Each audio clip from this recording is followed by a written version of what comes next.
오늘은 동가신앙에 관련된 네 번째 주제 말씀을 나누려고 합니다. 네 번째이자 이제 마지막인데요. 설교 제목을 불편한 설교, 불편한 심기라는 제목으로 잡아봤습니다. 불편한 설교, 뭐에 대한 이야기일까요? 돈 이야기인데 그 중에서도 헌금 헌금 얘기 참 불편하죠. 여러분, 우리 한국 교회가 강단에서 헌금 얘기 많이 할까요? 적게 할까요? 이 통계로 나온 게 있더라고요. 올해 6월 달에 한 조사 기관에서 이렇게 발표를 했는데, 출석교회 담임 목사가 헌금을 강조하느냐 물었더니 잘 안 하는 편이다가 하는 편에 비해서 더 많았어요. 65%. 별로 안 한다는 거죠, 헌금 설교. 이유가 뭘까요? 불편해하니까. 이것도 통계로 있어요. 이게 불편하다, 헌금 설교 들으면 이게 64%더 많습니다. 불편하지 않다 하는 것보다. 그래서 잘 안 하죠. 사실 정말 어쩌다 1년에 한 번 이게 헌금 설교해도 성도들은 교회 오면 맨날 헌금 얘기만 한다고 이런 생각을 하는 것 같아요. 그만큼 그 한 번도 듣기 불편하다 하는 그런 생각인 것 같아요. 그래서 사실 제가 오늘 설교 준비하는 내내 고민이 참 많았어요. 사실 몇 주 전부터 이 돈과 신앙에 관련해서 말씀을 나누고 있습니다만은, 사실 돈과 신앙 관련해서 헌금 얘기 안 할 수는 없잖아요. 근데 이거 막상 하려니까 계속 부담이 되는 거예요. 더욱이 지난주에 어떤 분이 저한테 그러더라고요. 목사님, 이번 주 어떤 권사님이 새 가족 2명 전도해서 갈 겁니다. 그 소리를 듣는데 그 새로 오신 분들은 그야말로 교회 와서 처음 듣는 설교가 헌금 설교잖아요. 그러면 야, 교회는 역시 맨날 돈 얘기, 헌금 얘기만 하는구나, 이런 생각할 것 같아서 진짜 고민이 되더라고요. 그래서 시리즈 설교하다가 그냥 이거는 건너뛰고 말아버릴까 하는 생각도 살짝 들었지만, 그럼에도 불구하고 이거 언젠가 해야 될 설교고 또 성경에 분명히 나와 있는 말씀이기 때문에 분명히 가르치고 전해야 되겠다, 꼭 필요하다 하는 생각을 해봤어요. 사실 불편하지만 필요한 말씀이죠. 여러분, 우리가 보면 꼭 필요한 얘기인데, 그리고 맞는 말인데 편하지 않을 수 있는 것들이 많아요. 오히려 맞는 말일수록 어때요? 편하지 않죠. 예를 들어서 부모가 자식에게 하는 잔소리, 다 맞아요, 틀려요? 다 맞는 말이야. 그런데 자식은 그거 불편하게 듣죠. 아내가 남편한테 하는 잔소리, 맞아요, 틀려요? 틀려요. 다 맞는 말이에요. 그러면 남편들은 억울하죠. 남편들이 아내한테 하는 잔소리는요, 우리 공평해집시다. 사실은 다 걱정해서 위에서 하는 말들이잖아요. 그런데 듣기는 또 불편하죠. 괜히 간섭받는 것 같고. 제가 지난 우리 T 공동체 학습 풍요로운 삶을 이렇게 인도하면서 어떤 한 반에서 이런 일이 있었어요. 이 풍요로운 삶 첫 번째 주제가 거듭남이잖아요. 성령이 우리를 거듭나게 하심으로 우리가 예수님을 영접하고 믿게 되는 거죠. 예수님을 영접한다는 것은 예수님을 내 삶 속에 모셔드리는 거거든요. 늘 예수님과 함께 동행하는 삶, 24시간 늘 내 안에 함께 하시는 주님과 먹고 마시면서 그 주님을 늘 인식하면서 사는 걸 말하는 거죠. 여러분, 제가 그 질문을 했어요. 이렇게 살면 어떨까요? 하고 물었더니 한 반에서 어떤 남자 집사님이 대뜸 이러더라고요. 솔직히 되게 불편할 것 같습니다. 솔직히 되게 불편할 것 같습니다. 주님이 항상 내 안에 계셔서 같이 계신다는 게 솔직히 불편하다. 이거 정말 솔직한 말인 것 같아요. 사실이지 않습니까? 예수님이 늘 내 삶에 항상 계시다는 것을 인식하며 살면 정말 말도 함부로 할 수 없을 것 같고, 특히 막 사업하는 분들 정말 여러분 걸리는 것들이 많을 것 같아요. 그러니 조심할 수밖에 없고, 그래 얼마나 솔직히 불편하냐는 거예요. 그야말로 불편한 진실인 거죠. 근데 이거 정말 불편하기만 할까요? 조금만 더 생각을 해보면 주님이 우리와 함께 하신다는 이 사실, 이 불편한 진실이 얼마나 우리를 자유롭게 합니까? 죄와 비양심으로부터 우리를 지켜주는 거죠. 우리를 영적으로 건강하게 풍성하게 만들어주는 거죠. 정말 주님이 늘 함께 하신다는 것이 나중에는 정말 힘이 되고 위로가 되는 거죠. 이 험한 세상 나 혼자 있는 게 아니라 늘 주님이 나와 함께 하시는구나 하는 이 사실이 얼마나 우리에게 복이 됩니까? 마찬가지인 것 같아요. 헌금 설교 불편할 수 있을지 모르지만 이 불편함이 오히려 우리를 바른 헌금 생활, 바른 물질관을 확립하게 한다면 우리가 하나님 앞에서 정직한 헌금 생활할 수 있게 될 것이고, 그것이 우리 신앙과 삶에 더욱 풍성함과 온전함을 가져올 줄로 믿습니다. 사실 문제는 불편한 설교가 아니라 사실은 우리 불편한 심기가 문제인 것 같아요. 이 불편한 심기. 사실 오늘 본문에도 보면요, 불편한 심기가 드러나는 그런 이야기가 나옵니다. 오늘 먼저 3절 말씀을 보면요, 자, 본문이 어떻게 시작하죠? 예수께서 베다니 나병 환자 시몬의 집에서 뭐 하십니까? 식사를 하십니다. 근데 이 식사는 그냥 보통 식사가 아니고요, 마태복음과 요한복음을 보면 이건 예수님을 위하여 잔치를 벌인 거예요. 예수님을 위한 잔치. 그러니까 여러분, 잔치는 당시에 동네 잔치였어요. 그래서 요한복음에 보면 이 시몬의 집에 누가 오냐면 그 유명한 나사로, 마르다, 마리아, 이 세 남매가 이 시몬의 집에 같이 있습니다. 그걸 봤을 때 이건 분명 동네 잔치였던 거죠. 얼마나 신나고 흥이 나고 기뻤겠습니까? 자, 그런데 한창 이렇게 잔치가 무르익어갈 즈음 오늘 3절에 계속 읽어보시면 한 여자가 등장을 해요. 이 여자가 누구냐 할 때 요한복음에 보면 이 나사로의 누이였던 마리아라고 하는 것을 우리가 알 수 있어요. 그래서 제가 한 여자, 마리아 이렇게 막 섞어 쓸 테니까 같은 사람이다 이렇게 생각하시면 돼요. 자, 이 한 여자 마리아가 매우 값진 향유고 순전한 나드 한 옥합을 가지고 와서 그 옥합을 깨뜨려 예수의 머리에 붓는 일이 일어납니다. 여러분, 이것을 본 순간 그 잔치 자리는 어떻게 됐을까요? 갑자기 찬물을 확 끼얹은 것처럼 다들 말문이 막히고 깜짝 놀라면서 마치 찬 기운이 확 도는 것처럼 냉랭해져 버린 거예요. 지금까지 음식과 포도주를 먹고 마시면서 다들 흥겹게 그렇게 잔치를 즐기던 사람들이 이걸 보자마자 심기가 불편해진 거예요. 그래서 이걸 견디다 못한 한 사람이 입을 엽니다. 그거 왜 이렇게 허비하냐고. 그래서 한 사람이 입을 여니까요, 4절에 보니까 어떤 사람들이 화를 내어 서로 말하되 어찌하여 이 향유를 허비하는가. 여기 서로 말하되 이 말은 뭐냐면 앞다퉈서 너도 나도 막 얘기하기 시작했다는 거예요. 그래, 맞아, 그거 왜 이렇게 허비해, 그 쓸데없이 왜 낭비해. 그러면서 너도 나도 다 불편한 심기를 막 노골적으로 드러낸 것이죠. 근데 여기 말하는 이 4절에 어떤 사람들은 누구냐, 누굴 것 같습니까? 놀랍게도 누구냐, 마태는 그들을 제자들이라고 표현하고 있고요, 그리고 요한은 이 어떤 사람을 가롯 유다라고 말을 해요. 그러니까 가롯 유다가 주동이 돼서 선동이 돼서 먼저 말했을 것이고, 이에 질세라 너도 나도 제자들이 다 합세하고 가세해서 이 여인을 막 책망하고 비난하고 이게 무슨 쓸데없는 짓 한 거냐, 왜 낭비하냐고 막 꾸짖기 시작을 했던 거예요. 참 어이없죠. 그렇게 예수님을 따라다니던 제자들이 예수님을 위한 잔치에 예수님께 기름 부은 것 때문에 역정을 내고 화를 내고 있는 이 상황, 참 이해가 안 되죠. 여러분, 사실 이 유대인들은 이 잔치를 벌이면 손님을 초대하잖아요. 그러면 귀한 손님 오셨으니까 환대한다는 의미로 보통 감람유, 올리브유죠, 올리브유, 감람유를 이렇게 머리에 붓거나 바르는 그런 풍습이 있습니다. 이 감람유라고 하는 거요, 굉장히 귀한 기름이에요. 그래도 이 이스라엘 땅에는 이 감람나무가 잘 자라요. 많아요. 그래서 비싸지만 귀하지만 그래도 여러분 얼마든지 쉽게 구할 수 있는 것이 이 감람유죠. 자, 문제는 뭐냐면 이 여인이 부은 것이 오늘 본문에 보니까 무슨 기름이었습니까? 나드 향유라고 되어 있어요. 나드 향유. 여러분, 이 나드 향 너무나 귀한 것이었어요. 제가 사진을 한번 보여드려 볼게요. 이게 나드 식물인데요, 이게 여러분 굉장히 독특하게 생겼죠. 아마 처음 보시는 분들 많을 텐데, 마타리과 식물인데요, 이게 아무 데서나 자라는 게 아니라 인도의 그 유명한 산이 뭐죠? 히말라야산. 그 히말라야산 자락에서 자라는 식물이에요. 그리고 이게 이제 크게 자라면 한 1m까지 자라는데 여기에 기름이 많이 있어서 이걸 이제 짜서 기름을 만드는 거예요. 향유를 만드는 거죠. 아주 독특한 향이 납니다.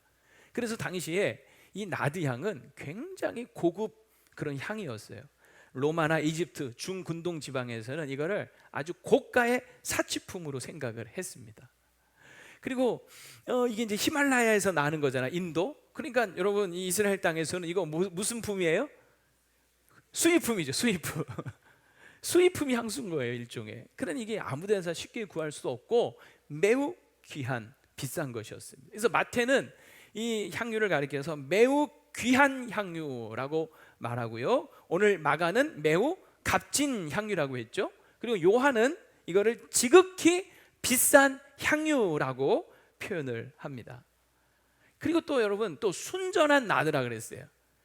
아무것도 섞지 않은 순도 100%.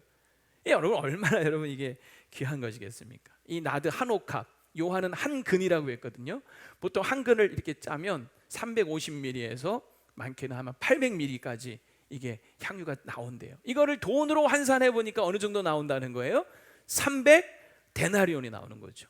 여러분 교회 밥 좀 드신 분들은 이 데나리온이 어떤 의미인지 아실 겁니다. 화폐 가치로 어느 정도예요? 하루 노동 품삯, 노동자가 하루 일해서 버는 품삯이 한 데나리온으로 그때 봤어요. 그러니까 300데나리온은 며칠 일한 거예요? 300일 일한 거죠. 그럼 여러분 1년이 365일인데 안식일 빼고 어쩌고 하면 거의 1년치 뭐가 되는 거예요? 연봉이 되는 거죠.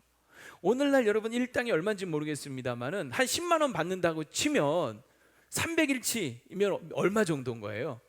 10만 원만 쳐도 이게 3천만 원인 거예요. 3천만 원. 물론 지금과 그때는 화폐 가치가 다르지만 어쨌든 그만큼 이게 값어치 있는 것이다 라고 하는 거예요.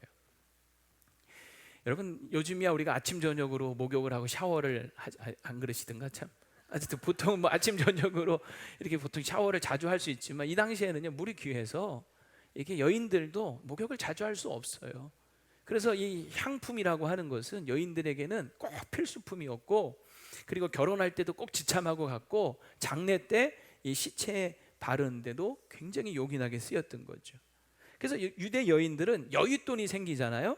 그러면 이런 저런 종류의 향유를 사서 옥합에다가 담습니다. 자, 옥합 사진을 한번 보여드려 볼게요. 이 옥합은 뚜껑이 있는 용기를 말하는 거예요. 그래서 뚜껑을 열고 거기에 마치 우리 여윳돈 생기면 어떻게 하죠? 여윳돈 생기면 뭐 해요? 저축하잖아요. 저축하세요. 저축하잖아요. 그것처럼 이 향유를 사서 저기다 이렇게 저축을 하는 거예요. 저축하듯이 이렇게 모으는 거예요. 근데 여러분 이 당시에는요 거의 대부분의 사람들이 하루 벌어서 하루 먹고 사는 사람들이 많았어요. 그러니까 여윳돈이라는 것이 그렇게 흔하지 않은 시대인 거죠. 그럼에도 불구하고 이 여인이 그 여윳돈을 모아서 이 비싼 나드 향유를 한 근씩이나 모을 수 있었던 것은 이 여인이 정말 얼마나 아끼고 아꼈겠느냐는 거예요. 생활비도 아껴서 이만큼을 모아놓은 거죠. 그리고 이만큼 모을 때까지는 시간도 정말 오래 걸렸을 거예요. 어쩌면 평생 걸려서 이것을 모았을지도 모르겠어요. 그러니 여러분 이게 얼마나 귀한 것인지 아시겠죠? 그런데 이 귀한 것을 한두 방울도 아니고 그냥 옥합을 깨서 다 부어드린 거예요. 사실 여기 옥합을 깼다는 이 표현은요 정확한 표현은 뚜껑을 땄다는 거예요. 아까 여러분 보여드렸죠? 뚜껑이 있는 거라 그랬잖아요. 뚜껑을, 밀봉된 뚜껑을 따낼 때 이거를 깨트린다는 표현을 지금 쓰고 있는 겁니다. 왜 이런 표현을 썼냐면 마치 깨트려서 그 안에 있는 것을 아낌없이 다 쏟아붓는 것처럼 아낌없이 예수님께 부었다 하는 것을 강조하고 있는 것이죠. 자, 이걸 보고 제자들이 뭐 했다고요? 왜 허비하냐고 책망하고 화를 냈다라고 하는 거예요. 그 이유가, 화를 낸 이유가 나오죠. 화를 내면서 뭐라고 합니까? 오전에 보니까 이 향유를 300데나리온 이상에 팔아 가난한 자들에게 줄 수 있었겠도다 하며 그 여자를 책망합니다. 여러분 자 보세요. 이 제자들이 이 여인의 행동에서 본 것은 뭐냐면 이 여인이 왜 예수님께 이 귀한 것을 드렸는지 그 마음을 본 것이 아니라 그 여인이 드린 이 향유의 가치를 뭘로 계산한 거예요? 돈으로만 계산한 거예요. 돈으로 계산해 보니까 저 정도면 한 근이면 300데나리온 될 텐데, 아이고 저거 아까워서 어떻게, 아이고 저걸 왜 저렇게 다 쏟아버리는 거야? 왜 저렇게 지나치게 그냥 몇 방울만 찍어도 될 걸, 아이고 저거 아까워라. 그러니까 여러분 이 제자들은 이 여인의 이 아름다운 모습을 그저 돈으로만 본 거예요. 이 향유의 가치를 돈으로 계산한 거죠. 여러분, 우리도 그런 것 같아요. 우리가 헌금을 단지 돈의 액수로만 생각하면 이거 정말 아까울 수 있는 거죠. 예를 들어 11조를 한번 생각해 볼까요? 자, 내가 올해 한 달에 500만 원을 번다고 쳐봅시다. 그러면 여러분 11조 얼마 하는 거예요? 10분의 1이니까 50만 원을 헌금해야 되는 거예요. 1000만 원을 내가 벌면 얼마를 해야 되는 거예요? 100만 원을 해야 되는 거죠. 여러분 생각을 해보세요. 이게 적은 겁니까? 많은 거죠. 엄청 부담스러운 거죠. 50만 원? 100만 원? 그걸 헌금한다고? 사실 여러분 그 돈 50만 원, 100만 원 이 돈만 생각을 하면요, 이거 정말 낭비처럼 보일 수 있는 거죠. 어떤 분이 그런 얘기 하더라고요. 우리 연말에 보면 직장인들 다 연말정산, 사업하시는 분들 연말정산 하잖아요. 근데 이분이 이제 군대에서 이제 연말정산 뛰면서 거기 보면 종교기부금이 있잖아요. 우리 헌금하는 거 다 이렇게 쫙 1년치 헌금 내역 이렇게 교회에서 띄워드리잖아요. 그걸 보고 자기가 3번 놀랬대요. 첫 번째는 내가 그동안 이렇게 많은 헌금을 했구나, 여기에 한 번 놀래고, 두 번째, 그런데도 내가 먹고 사는데 별 지장이 없었네 하는 것에 한 번 놀라고, 세 번째, 내가 이렇게 교회 헌금 많이 하는 걸 알면서도 내가 교회를 떠나지 않고 있다는 게 스스로 놀랬다는 거예요. 아마 여러분 세상 사람들은 우리 교회에 헌금하는 거 보면요, 다 저 미쳤다고 할 겁니다. 저 많은 돈을 교회에다 갖다 바쳐? 미쳤네, 미쳤어. 이해를 못하는 거죠. 여러분 한번 물어봅시다. 여러분 왜 헌금하세요? 1번, 돈이 남아 돌아서. 2번, 돈 쓸 데가 없어서. 3번, 남에게 보이려고. 4번, 안 하면 손이 부끄러워서. 5번, 모든 모임에는 회비가 있으니 회비 내듯이. 6번, 정말 미쳐서. 몇 번이세요? 적어도 이 6가지 중에는 답이 없기를 바랍니다. 네. 여기에 몇 번 이게 속으로 생각하시는 분이 있으십니까? 사실 여기에는 답이 없죠. 그럼 왜 헌금하세요? 이 여인은 도대체 어떤 마음으로 이 귀한 향유를 예수님께 드렸던 것일까요? 이 여인의 마음에는 적어도 2가지 마음이 있었던 거예요. 하나는 하나님을, 예수님을 정말 사랑하는 마음, 그리고 또 하나는 예수님께 대한 정말 감사하는 마음. 여러분 우리가 정말 사랑하잖아요. 사랑하면 뭐 하게 돼 있어요? 자꾸 드리고 싶고 주고 싶은 거예요. 아까워요, 안 아까워요? 안 아까워요. 너무 고마우면 자꾸 드리고 싶어요, 주고 싶어요. 근데 아까워요, 안 아까워요? 안 아까운 거죠. 사랑하는 만큼, 고마운 만큼 더 많은 것을 드리고 싶고, 그리고 드려도 아깝지가 않은 겁니다. 여러분 이 여인이 이 값진 나드 향유 한 옥합을 주님께 부어 드린 것은요, 그만큼 하나님께 대한, 예수님께 대한 사랑이 컸다는 거예요. 예수님께 대한 고마운 마음이 컸다는 것이죠. 여러분 이것이 우리가 어떤 헌금을 하든지, 11조든 감사든 건축헌금이든 뭐 주일헌금이든 성교헌금이든 구제헌금이든 종류도 많아요, 그죠? 어떤 헌금이든 우리가 헌금을 하는 이유가 되어야 합니다. 정말 감사해서, 정말 사랑하는 마음으로 하는 것이 헌금인 거죠. 그러면 여러분 이 마리아는 도대체 왜 이런 사랑하는 마음, 감사하는 마음이 생겼을까요? 그 이유가 뭐냐면 하나님으로부터, 예수님으로부터 엄청난 은혜와 사랑을 받은 거예요. 하나님의, 예수님의 이 사랑과 은혜를 이 여인이 너무나 많이 받아서 그 받은 은혜에 감사했고, 그 받은 사랑에 주님을 사랑하지 않을 수가 없었던 거죠. 자, 그러면 이제 또 질문을 또 해볼 수가 있는 거죠. 이 여인은 도대체 어떤 은혜, 어떤 사랑을 받았습니까? 자, 첫 번째는요, 미천한 자를 찾아오시고 환대해 주시는 은혜를 받습니다. 예수님이 이 여인, 자 보세요. 오늘 본문에 보면 베다니 나병 환자 시몬의 집에 가셨죠. 이 베다니라고 하는 이 동네는요, 이게 베트와 나인이라는 합성어인데, 이 나인, 베트는 집이란 뜻이고 나인은 가난한이란 뜻이에요. 그러니까 이 베다니는 무슨 집? 가난한 집이란 그런 뜻이죠. 여러분 지도로 한번 보여드려 볼게요. 자, 여기 지도를 보시면 이게 예루살렘 지도인데, 자 여기 이렇게 까만 박스에 예루살렘이라고 쓰여 있죠. 그리고 그 왼쪽에 템플, 성전입니다. 그 성전 산을 지나서 이게 왼쪽으로 이렇게 빨간 줄로 이렇게 가면 감난산을 지나서 지금 저기 까만 박스, 저기가 바로 뭐예요? 베단이에요. 이 예루살렘에서 베다니까지는요 불과 한 3km 정도밖에 떨어져 있지 않습니다. 굉장히 가까운 곳이에요. 그런데 이 가까운 곳에 있는 이 베다니는 어떤 곳이었냐면 그 지명이 고난의 집, 슬픔의 집이라는 그런 뜻인 것처럼 이 예루살렘에서 살던 사람들 중에 가난해지거나 또는 이 나병에 걸려서 추방된 사람들이 나중에 나병에서 고침을 받고 예루살렘에 들어가지 못하고, 그 예루살렘 당시 수도 아닙니까? 그 예루살렘에 들어가지 못하고 이 베다니, 그야말로 이 감람산의 한 그 작은 산기슭의 작은 마을이에요. 오늘날 사진 한번 보여드려 볼게요. 오늘날 이 베다니 사진이에요. 예. 지금은 저렇게 살고 있지만 예전에는 가난한 사람들이 저기에 모여서 살고 있었던 거죠. 그야말로 여러분 나병 환자들이 많이 있었던 곳이고, 그러다 보니까 사회적으로 격리되어 있고 소외된 사람들이 여기에서 살고 있었던 거예요. 저 예루살렘을 바라보며 3km 지척거리에 있는 저 예루살렘 수도에 들어가지 못하고 이 산기슭에 모여서 살아야 됐던 그들은 정말 가난하고 소외되고 외로운 자들이었던 것이죠. 사람들은 그들을 거들떠보지 않았을 겁니다. 무시했을 겁니다. 근데 여러분 놀라운 것은 예수님은 늘 이 예루살렘을 방문하시면 이 베다니에 들어가셔서 유숙하셨다라고 하는 거예요. 이 예루살렘에서 사역을 하시다가 예수님이 주무시는 곳은 주로 이 베다니에 있는 나사로, 마르다, 마리아 이 3남매 집에 가셔서 주로 지내셨어요. 그들과 정말 친구처럼 지내신 거예요. 예수님은 화려한 곳, 그리고 대접받는 곳이 아니라 낮은 곳, 소외된 곳을 찾아가셨던 거죠. 그리고 거기에 가난하고 소외된 사람들과 어울리신 거예요. 그들의 친구가 되어 주신 겁니다. 그들을 사랑해 주시고 그들을 환대해 주셨던 거죠. 여러분, 예수님이 우리 집에 오시면 좋을까요? 안 좋을까요? 불편할까요? 얼마나 좋겠어요.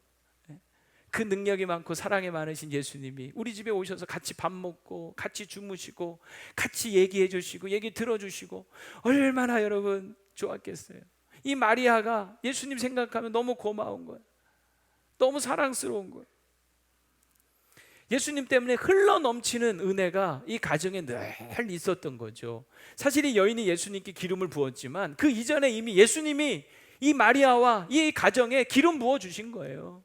여러분, 기름 부음이라고 하는 것이 성경적 용어잖아요. 흘러넘치는 하나님의 은혜와 사랑을 얘기할 때 기름 부음, 성령의 기름 부으심, 그 가정에 이게 항상 넘쳤다는 거죠. 여러분, 오늘도 마찬가지 아니겠습니까? 예수님은 우리를 이처럼 사랑하시는 줄로 믿습니다.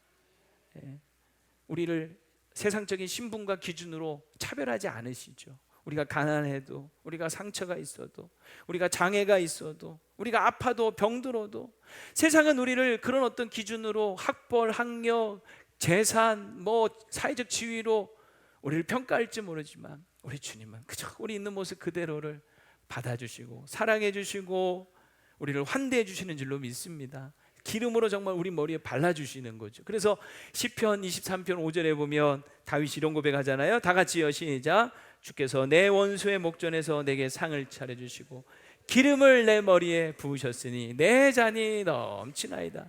이미 이렇게 주님으로부터 기름 부음을 받아서 그 잔이 넘치는 사람들이 그 사랑과 은혜에 겨워서 주님께 아낌없이 기름을 부어 드릴 수 있었던 거죠. 두 번째는요, 이 여인은 생각을 해보니까 나반자같이 깊은 절망과 고통의 수렁에서 건져주시는 그 은혜와 사랑을 보게 된 겁니다. 여기 나병 환자 시몬의 집이라고 했는데요, 이 시몬의 집에서 지금 예수님을 위한 잔치가 벌어졌다고 했잖아요. 그러니까 이 시몬은 나병에 걸렸다가 예수님께서 뭐 해주신 거예요? 고쳐주신 거죠. 그래서 너무 감사해서 집에 예수님을 초대하고 잔치를 지금 벌인 거예요. 그 자리에 마리아도 마르다도 나사로도 지금 와 있는 거예요. 이웃이니까, 가까운 지내는 사람들이니까. 그래서 여러분, 마리아가 볼 때 이 시몬이 난병에 걸렸을 때 그 모습 생생히 기억할 거 아닙니까? 여러분, 나병이 뭐예요? 옛날 우리 문둥병이라고 했잖아요. 온 몸이 썩어서 문드러지는 병이에요. 손가락 마디마디, 발가락 마디마디 다 문드러지고요, 코도 문드러지고 막 눈도 문드러지고 머리 다 빠지고. 그래서 사람들은 이걸 천형이라고 해가지고 막 저주받은 사람들이라고 해서 비난하고 가까이 오면 돌을 던져서 쫓아내고, 그게 여러분 이 나병이었던 것이죠. 아무런 소망이 없는, 나을 것이라는 기대조차 할 수 없는 절망의 깊은 수렁에서 살 수밖에 없었던 그런 이 시몬을 예수님께서 고쳐주신 걸 본 거죠.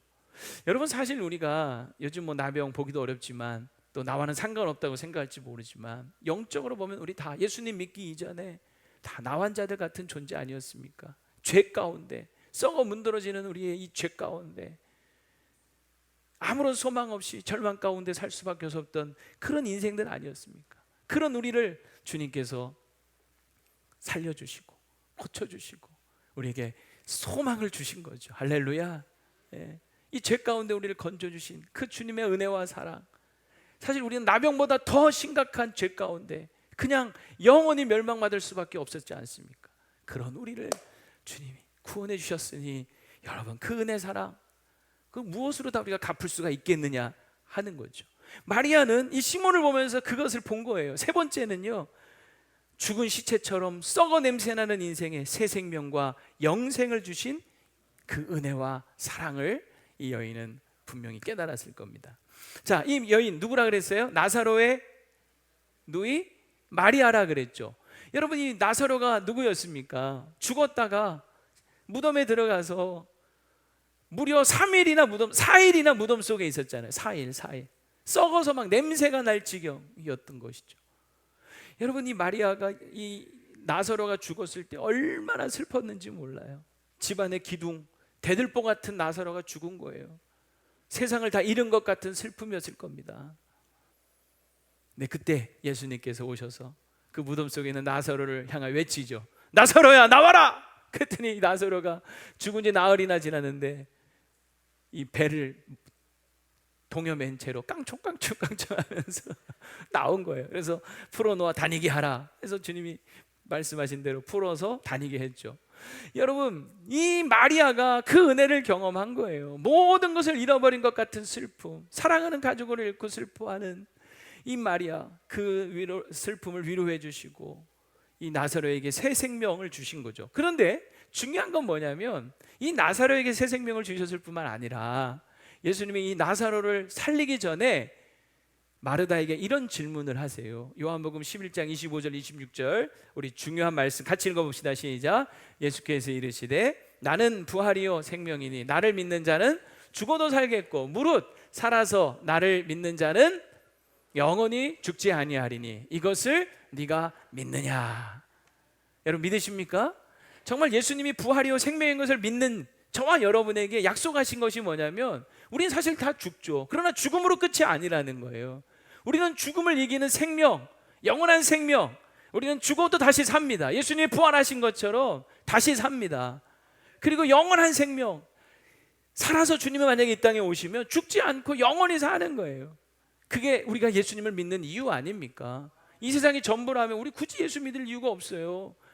우리 죽어서 천국 가기 때문에, 우리에게 영원한 생명이 보장되어 있기 때문에 예수를 믿어야 되는 것이죠. 할렐루야. 그러니까 여러분, 이런 것들을 생각을 해보면 이 마리아는 정말 눈물나게 감사한 거예요. 세상적으로 비천한 자기들, 가난한 그 집안, 가난한 그 마을에 주님 늘 찾아오셔서 같이 어울려주시고 친구처럼 이야기 들어주시고 얼마나 여러분 눈물나게 감사합니까? 그 썩어 문드러지는 나병에서 이 시몬을 살려주는 걸 보면서 죄로 문드러져 있던 우리를 고쳐주시고 구원해 주시는 그 은혜를 누렸을 것이고 생각했을 것이고, 자기 오라비 이 나사로를 살리는 걸 보면서 생명의 능력이 주님께 있구나 하는 것을 보면서 여러분, 그 은혜, 그 사랑에 이 마리아는 정말 감격스러웠던 거죠. 이걸 무엇으로 다 갚을 수 있겠는가? 그래서 그 여인은 정말 이 감사한 마음에 내가 주님에서 무엇을 할 수 있지? 무엇을 드릴 수 있지? 맞아, 내가 모아놓은 향유 옥합이 있지. 그거라도 깨어서 부어드려야 되겠다 하고 그걸 깨서 부어드린 거예요. 억지로 마지못해 미쳐서 한 게 아니라는 거죠. 정말 자원함으로, 즐거움으로, 감사함으로, 사랑하는 마음으로 한 것입니다. 이게 우리가 헌금을 해야 될 이유이고 헌금을 드릴 때 우리의 마음인 줄로 믿습니다. 우리도 다 그 사랑 은혜 받았잖아요. 여러분 그 사랑 은혜 아십니까? 우리가 어떤 모습이든지 간에 우리와 함께 해주시고 우리를 찾아와 주시고 죄 가운데 우리를 구원해 주시고 우리의 영원한 생명을 주신 예수 그리스도, 그것을 위하여 예수님은요 자신의 모든 것을 아낌없이 다 주셨죠. 우리를 위해 피 한 방울 남기지 않고 십자가에서 다 쏟아주셨어요. 자기의 생명까지도 다 주셨어요. 우리는 너무 많이 들어서 이거 그냥 감동도 없어. 그냥 늘 그러려니 해. 너무 당연해. 예수님을 위해 생명을 주셨다고 해도요 그 다 아는 얘기, 뭐 한 골천번도 더 들었겠다, 이런 생각은 너무 무덤덤해요. 목사님 저도 그래요. 이게 진짜 마음이 너무 굳어져 있어요. 근데 한번 생각을 해보세요. 누가 우리를 위하여 생명을 줄 수 있겠습니까? 누가 우리를 위하여 여러분 피 흘리겠습니까? 여러분 제가 설교 준비하다가 시 한 편을 발견했어요. 사랑이라고 하는 시인데 짧은 시입니다. 한번 띄워봐 주세요. 나 죽도록 너를 사랑했건만 죽지 않았네. 내 사랑 그만큼 모자랐던 것이다. 야, 참 기가 막히죠. 어떤 남자가 여자한테 당신 죽도록 사랑합니다. 근데 왜 안 죽죠? 그만큼 사랑을 안 한 거예요. 그만큼. 이게 인간의 사랑이라는 거죠. 아무리 우리가 사랑을 얘기해도 인간의 사랑은요 항상 부족하잖아요. 그만 보여주세요. 그러나 우리 주님의 사랑은 다함이 없는 사랑, 생명까지도 다 주신 사랑이, 그만큼 모자란 사랑이 아니라 그것까지도 다 주신 아낌없는 사랑인 줄로 믿습니다. 예수님이 정말 우리를 위해 이렇게 십자가에서 피 흘려 죽으신 것이 사실이고 우리가 그것을 믿는다면 내가 주님을 위해서 어떤 것을 드린다 한들 그것은 결코 지나친 것도 아니고 아까운 것도 아니고 낭비하는 것도 아닌 것이죠. 만약 이게 낭비라고 생각이 된다면 여전히 우리는 아직 이 사랑을 다 모르는 거예요. 이 은혜를 다 아직 모르는 거예요. 그저 헌금을 돈으로만 생각하고 계산하기 때문에 심기가 불편한 거예요. 또는 미쳤다라고 생각을 하는 거예요. 여러분 헌금은 물론 우리가 지금 돈으로 대부분 드리지만 돈 이상인 거예요. 그것은 사랑이고 그것은 감사입니다. 예수님은 이 여인의 행동을 결코 낭비라고 생각하지 않으셨어요. 오히려 이 여인의 행동을 보시면서 6절 말씀에 보면 나무라는 사람들에게 가만히 있어라, 가만둬라, 왜 괴롭게 하느냐, 저가 내게 좋은 일을 하였다, 좋은 일을 했다고 칭찬하십니다. 우리 방송실 빨리빨리 따라오셔야 돼요. 뭐 했다고요? 좋은 일을 했다고 칭찬해 주셨어요. 사실 사람들은 보면 이 여인의 순수한 행동을 무슨 의도를 가지고 한 것처럼 막 평가절하하고 그리고 막 비난합니다. 사람들이 참 그런 것 같아요. 나는 정말 순수한 마음으로 주님을 위해서 살아도요 사람들은 자기 시선 기준을 가지고 깎아내리고 함부로 말하기 쉬운 거예요. 자기가 못하는 걸 남이 하잖아요. 그러면 그거를 시기하고 질투합니다.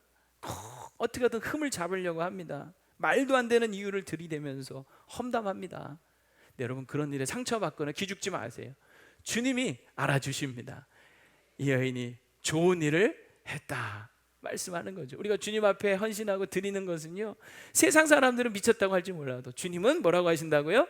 좋은 일을 했다, 좋은 일을 하는 거예요. 두 번째는요 이 여인의 행동을 높게 평가해 주시죠. 자기 장례를 준비한 것으로 생각하면서 말씀하세요. 8절에 보면 자 뭐라고 하십니까? 그는 힘을 다하여 내 몸에 향유를 부어 내 장례를 미리 준비하였다. 이 마리아가 정말 예수님의 이 장례를 준비하는 마음으로 했을까 하는 의문도 들어요. 사실은 그런 생각 없었을 거예요. 그저 너무 감사하고 너무 주님 사랑하는 마음으로 드린 거죠. 그런데 주님은 이 행동을 여기에 이렇게 같이 부여를 해주신 거예요. 그 십자가를 지고 돌아가실 거잖아요. 근데 주님은 이 여인이 내 장례를 미리 준비한 거야 라고 같이 부여를 해주신 거예요. 우리가 여러분 드리는 그 헌금이요 우리가 생각하지 못하는 곳 속에서 가치 있게 사용될 줄로 믿습니다. 영혼을 살리고 선교지에서 영혼을 살리고 교회가 세워지고, 그러니까 나는 그냥 드렸지만 정말 주님만 사랑하는 마음으로 감사하는 마음으로 드렸지만 주님은 그것을 가치 있게 아름답게 쓰이도록 역사하실 거라는 거죠. 세 번째는요 이 여인의 행동을 기억하신다고 말씀하시죠. 온 천하에 복음이 전파되는 어느 곳에서든지 이 여자가 행한 일도 말하여 그를 뭐해라? 기억하라. 우리가 주님 앞에 드리는 거는요 주님 다 기억하세요. 한 번은 성전 앞에서 예수님이 헌금 앞에 앉아 계시다가 한 과부가 두 렙돈, 이 두 렙돈은요 그 당시에 가장 작은 단위 화폐, 오늘날로 뭐 10원짜리 100원짜리예요. 그런데 그 두 동전을 헌금함에 넣었어요. 생활비 전부를 넣은 거예요. 가난한 과부였어요. 주님은 그것을 주목하시고 칭찬하십니다. 지금까지 드린 사람 중에 가장 많은 것을 드렸다. 사실 액수로는 가장 적은 거지만 주님은 그 여인의 주님을 향한 사랑과 감사의 마음을 크게 보시고 칭찬하신 거예요. 우리가 주님 앞에 드리는 것들은요, 사람들은 몰라주고 기억해서 잊어버릴지 몰라도 주님은 다 기억하실 줄로 믿습니다. 할렐루야. 말씀을 정리합니다. 여러분, 가끔 성경을 읽으면서 냄새가 날 때가 있지 않습니까? 오늘 본문에도 보면 냄새가 나죠. 이 성경을 읽으면서 냄새를 여러분 한번 맡아보신 적이 있으세요? 자, 오늘 이 본문에 보면 냄새가 납니다. 한번 상상을 해보세요. 어떤 냄새일까? 한번 상상을 하고 눈 감고 한번 숨 한번 크게 들여보세요. 어떤 냄새가 나요? 옆 사람 냄새밖에 안 나죠. 그런데 지금 이 본문 속에는 이 여인이 드린 그 나드 향이 집안 가득 진동했다고 성경은 얘기하는데, 그 나드 향이 가득 찬 거죠. 나드 향 궁금하지 않으십니까?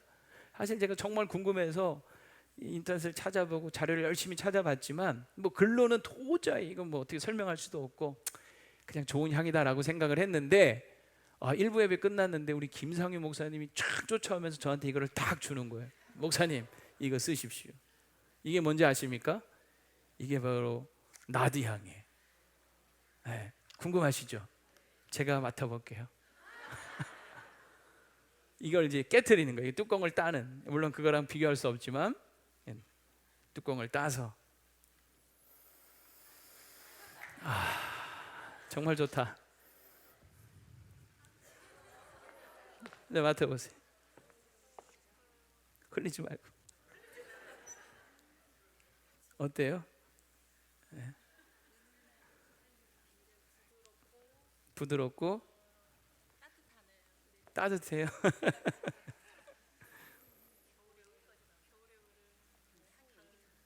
맡아보세요. 네. 여러분, 생각을 해보세요. 지금 이 집안 가득히, 저게 지금 코로 맡았지만 이걸 들이부었으니 온 집안에 가득한 거죠. 근데 여러분 아십니까? 오늘 이 본문에 이 아름다운 향기가 진동하는 이 본문의 앞뒤로는요, 사실 쓰레기가 썩는 것보다 더 썩는 악취가 풍기고 있었어요. 1절 2절에 보면요, 대제사장과 서기관들이 예수를 죽일 방도를 찾느라고 혈안이 되어 있었습니다. 왜 예수를 그들이 죽이려고 했는지 아세요? 냄새 맡으면서 설교 잘 들으세요. 왜 죽이려고 했는지 아세요? 그들은 당시에 기득권 세력이었어요. 예수님이 그 기득권을 뺏어갈까 봐 두려웠던 거예요. 성전에서 대제사장으로 성전세를 받으면서 환율로 이득을 챙기고 있었고, 사람들이 먼 데서 재물을 가져오면 이런저런 이유로 다 바꾸놓고 자기들이 파는 재물만 사라고 했어요. 거기에 많은 돈을 붙여서 엄청난 착복을 하고 있었던 거예요. 근데 예수님이 오셔서 그 성전을 뒤집었고 강도의 구렬이라고 하면서 채찍을 휘두르니까 꼴 보기 싫은 거예요. 결국 여러분, 대제사장과 이 서기관들이 예수를 죽이려고 했던 많은 이유들이 있지만 핵심은 결국 뭐냐면 돈이에요. 돈 때문에 예수님 죽이려고 한 거예요. 여러분, 이 본문의 앞에는 그게 있다면 이 본문의 뒤에는 누가 나오냐면 가룟 유다가 예수를 팔 생각으로 이 대제사장과 야합을 하여 은 30냥을 챙깁니다. 자기 스승을 팔아서, 구세주를 팔아서 돈을 챙기고 있는 이 가룟 유다. 요한은 이 유다를 가리켜서 그는 도둑이라라고 얘기해요. 돈꾀를 맡은 자였어요. 오늘 이 가룟 유다가 가난한 자들에게 이걸 팔아서 나눠주면 좋았을 걸, 다 개뻥이에요. 다 거짓말이에요. 사실은 이거를 팔아서 뒤에 자기가 돈꾀를 맡았기 때문에 자기가 돈을 관리하면서 몰래 훔쳐가려고 했던 그런 못된 마음이 있었다. 그러니 여러분 생각해 보세요. 돈 때문에 예수를 죽일 생각을 하고 돈 때문에 예수를 팔아먹는 이 앞뒤로 돈 냄새가 그냥 악취를 풀 풍기고 있는 거죠. 이 가운데 이 여인이 주님께 가장 귀한 것을 드리며 향기를 풍기고 있는 거예요. 이 모든 악취를 잠재우는, 이 모든 악취를 희석시키는 아름다운 향기였던 거죠. 예수님이 얼마나 위로를 받으셨을까? 사방에 온통 자기 죽이지 못해서 안달난 사람들밖에 없는데 예수님이 얼마나 위로를 받으셨을까? 얼마나 기쁘셨을까? 오늘날도 마찬가지인 것 같아요. 세상은 온통 돈 하면서 돈 때문에 살고 돈 때문에 못 살겠다고 하고, 심지어는 돈 때문에 믿음도 저버리고 하나님도 등지는 이 시대 가운데, 여러분 우리는 돈이 인생의 주인이 아니라 하나님 우리 인생의 주인임을 고백하면서, 지금까지 살아온 것도 주의 은혜요, 지금 살고 있는 것도 주의 은혜요, 앞으로 우리가 살아가는 모든 날도 주의 은혜임을 고백하면서, 주님의 그 은혜와 사랑을 기억하면서, 여러분 정말 주님께 감사하는 마음으로, 주님을 사랑하는 마음으로 향기 나는 인생으로 주님 앞에 우리의 삶을 드릴 수 있기를 축복합니다.